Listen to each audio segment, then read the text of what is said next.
আসসালামু আলাইকুম রহমতুল্লাহ। আমরা অর্থাৎ আমাদের বাংলাদেশ প্রতিবেশী দেশকে নিয়ে যে খেলায় মেতেছে, তাতে করে আমার মনে হয় না বাংলাদেশের ভাগ্য আকাশে সেই উজ্জ্বল সূর্য, কলঙ্কমুক্ত আকাশ, কালিমামুক্ত বাতাস এগুলো আর জুটবে। কেন এই কথা বলেছি? ভারতের পররাষ্ট্রমন্ত্রী এস জয়শঙ্কর উনি এক বক্তব্যে বলেছেন, একদিকে ভারতকে দোষারোপ করবেন, অন্যদিকে ভালো সম্পর্ক চাইবেন, তা তো হতে পারে না। মানে তিনি এরকম বলেছেন, তাদের অর্থাৎ বাংলাদেশের রাজনীতি আছে, কিন্তু দিন শেষে দুই দেশই প্রতিবেশী। আমাদের সঙ্গে তারা কী ধরনের সম্পর্ক রাখতে চায় সে বিষয়ে তাদের মনস্থির করতে হবে। অর্থাৎ আমাদের দেশের যারা রাজনীতিবিদ বা জনগণ, তাদের আচরণ বিধি বা তাদের কাণ্ড কারখানা কখনোই একটা রাষ্ট্রের জন্য এটা সুখকর হতে পারে না।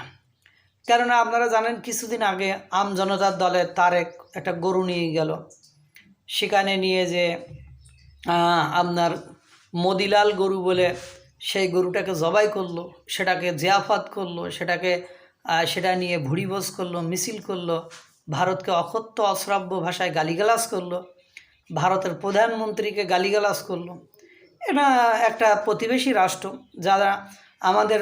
যারা তিন দিকে অবস্থিত, তাদের সাথে এই ধরনের সম্পর্ক রেখে কিভাবে সাস্টেইন করা যায় বা তাদের সাথে ভালো সম্পর্ক না রেখে কিভাবে আমরা টিকতে পারি। এখন আমার প্রশ্ন হলো যে কিছু কিছু অন্যায্য চুক্তি বাংলাদেশের সাথে ভারতের আছে, যে চুক্তিগুলো আমাদের যে পররাষ্ট্র উপদেষ্টা আছেন বা আমাদের দেশের ডিপ্লোম্যাট যারা আছেন, কূটনীতিক যারা আছেন, তাদের বারবার তাদের সাথে আলোচনায় বসা উচিত, বারবার সেগুলো নিয়ে আলোচনা করা উচিত।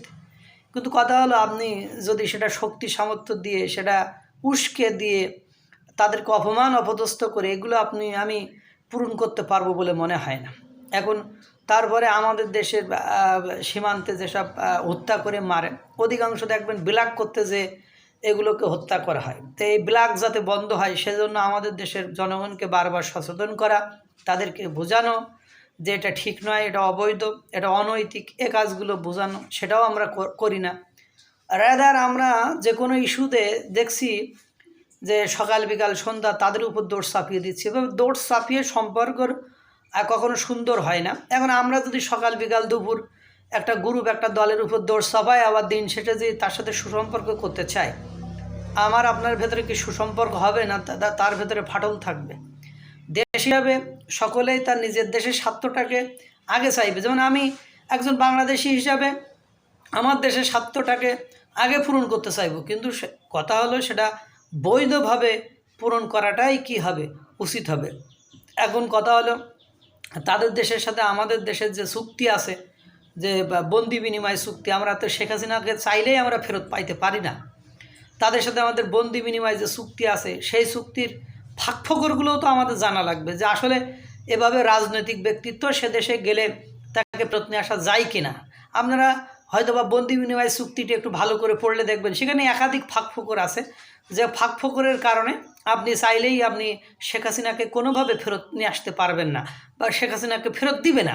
এখন ঘটনা হলো, শেখ হাসিনাকে ইস্যু করে কেন্দ্র করে এখন যেমন সিরিয়ার বাশার আল আসাদ, উনি তো রাশিয়ায় পালাই গেছে। এখন যদি আমরা রাশিয়া থেকে সিরিয়ার ওকে যদি ফেরত নিয়ে আসে, যদি না দেয়, রাজনৈতিক আশ্রয় দিয়ে থাকে, তাহলে তো আমি আপনি কিছু করতে পারি না। এই জন্য বলবো যে আমাদের সকলকে সচেতন হতে হবে এবং যথাসম্ভব বুদ্ধিমত্তার পরিচয় দিতে হবে। না হলে প্রতিবেশী দেশের সাথে সুসম্পর্ক না থাকলে, প্রতিবেশী দেশের সাথে সম্পর্ক খারাপ থাকলে আমরা সার্বভৌমত্বহীনতায় বা আমরা স্বাধীনতাহীনতায়, আমরা অস্থিরতার মধ্য দিয়ে সময় কাটাতে হবে।